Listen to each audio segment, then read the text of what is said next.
Halo semua, kami dari kelompok 6 yang beranggotakan saya sendiri Krioni Setiawan.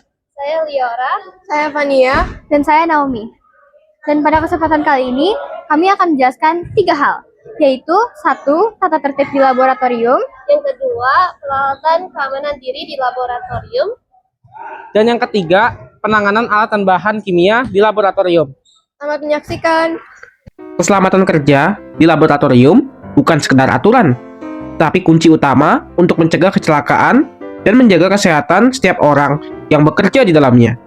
Berikut adalah tata tertib di laboratorium. Peserta didik diperkenakan masuk ke ruang laboratorium setelah semua peralatan siap dan dalam kondisi layak digunakan. Pakailah baju khusus praktikum untuk melindungi tubuh dan baju seragam sekolah dari kontaminasi zat-zat kimia. Di atas meja hanya diperbolehkan meletakkan buku, alat tulis, bahan, dan alat praktikum. Peserta didik tidak diperkenakan membawa makanan atau minuman ke ruang laboratorium kecuali untuk bahan praktikum. Peserta didik tidak diperkenakan membawa alat-alat atau bahan praktikum keluar ruangan laboratorium tanpa seizin guru. Dilarang mencoret-coret bangku atau ruang laboratorium. Alat-alat atau bahan praktikum harus digunakan sesuai dengan petunjuk penggunaan atau sesuai anjuran guru. Melakukan praktikum dengan menggunakan bahan secukupnya. Jika dalam praktikum peserta didik merusakkan atau memecahkan alat, maka yang bersangkutan wajib menggantinya.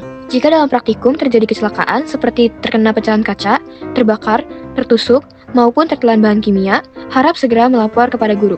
Dilarang mencicipi atau memakan sesuatu dalam praktikum tanpa instruksi dari guru.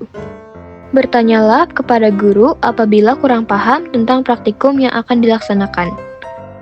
Label atau etiket bahan yang rusak atau hilang harap segera dilaporkan kepada guru. Jagalah kebersihan dan buanglah sampah pada tempatnya. Tidak bermain-main selama praktikum berlangsung. Setelah selesai praktikum, alat-alat atau bahan hendaknya dikembalikan ke tempat semula dalam keadaan lengkap, bersih, dan siap pakai.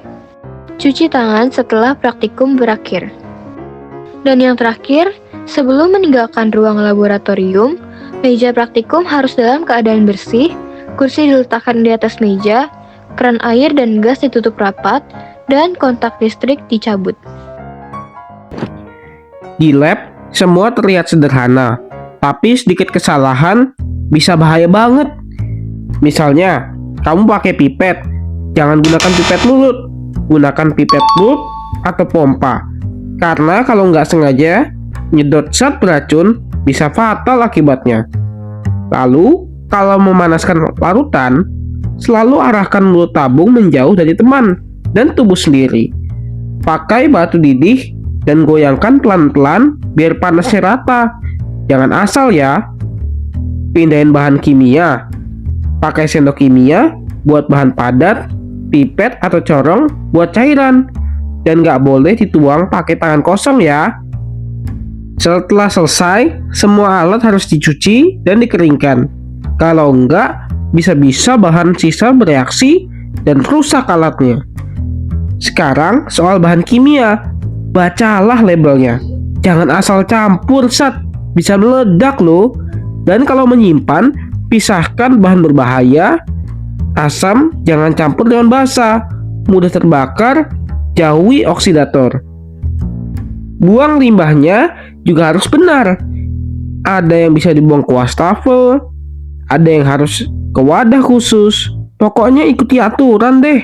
Kalau terjadi kecelakaan, tenang, langsung lapor guru. Cuci bagian tubuh yang kena bahan kimia pakai air mengalir. Kalau mata kena, siram minimal 15 menit. Kalau uap berbahaya, cepat keluar, cari udara segar. Dan terakhir soal etika. Jangan main-main di lab. Gunakan bahan dan alat dengan menghemat.